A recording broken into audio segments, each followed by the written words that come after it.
The EPA has now become an incredibly dangerous agency because of the corrupt cretins that are running it. And by the way, they're also acting like thugs, as you're about to find out. The New York Times on Saturday published an article about how recently hired industry insiders are loosening the EPA's rules on multiple poisons, including agents that are known to cause birth defects, cancers, and immune disorders. Career scientists and longstanding EPA employees are horrified and attempting to warn the public, even as Trump appointees prepare to give manufacturers, energy companies, and chemical conglomerates carte blanche to release some 80,000 toxic chemicals into the air, water, and soil. Okay, so just so everybody knows what we're talking about to this point, this is not up for debate. That's what's happening. And it shouldn't be a surprise to anybody that this is happening. Look who Trump picked to be the head of the EPA, a guy named Scott Pruitt. Scott Pruitt sued the EPA over a dozen times. So it's the old far-right trick of put somebody to be the head of an agency that doesn't believe in that agency. And that's the way to effectively eliminate that agency when they all know that's what they really want to do. In fact, some of the Republicans in their more honest moments say that. We got to get rid of the EPA. We got to abolish the EPA. Now, it turns out when you're governing, that's really unpopular to do, and you know that would hurt your favorability. So what you do is you effectively eliminate it without eliminating it. Put a guy like Scott Pruitt in charge of it, and who doesn't even believe in climate science, and he handcuffs the agency to basically do nothing.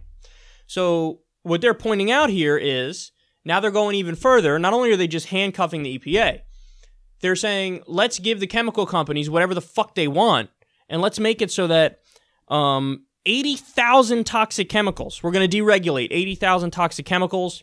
The air, water, and soil will become more polluted. These are toxic chemicals, poisonous chemicals that are known to cause birth defects and cancer and immune disorders.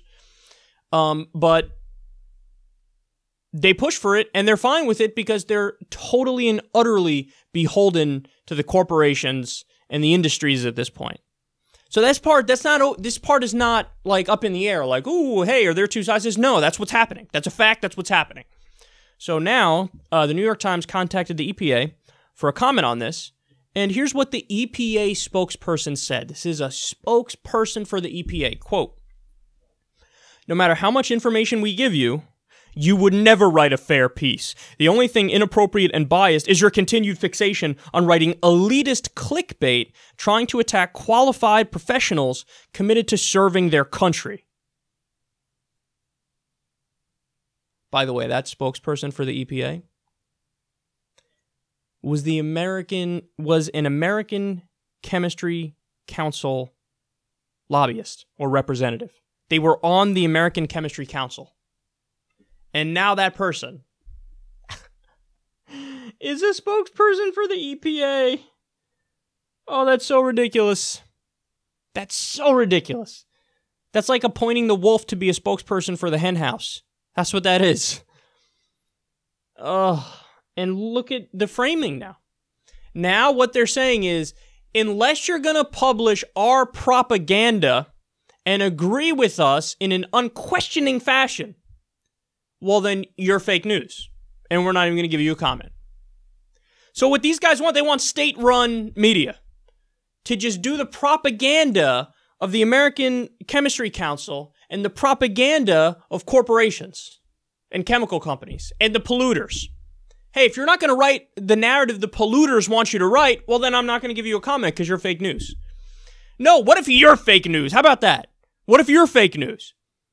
What if you're the ones who are doing these draconian, horrendous rules, or getting rid of the rules? What if you're the ones that are doing insane deregulation, and you're doing it to do the bidding of corporations, and you are further damaging our air and our water and our soil?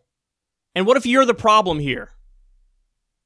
The thing that's most frustrating to me is that not only have we gone so far down the wrong path, but it's like we have people who are aggressively wrong about everything.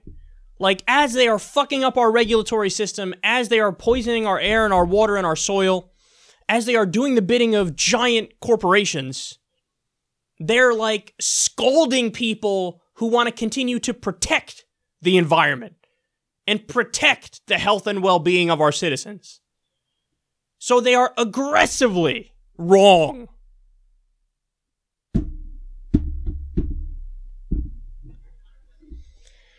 Oh, man. In the United States, at the moment, you have two options.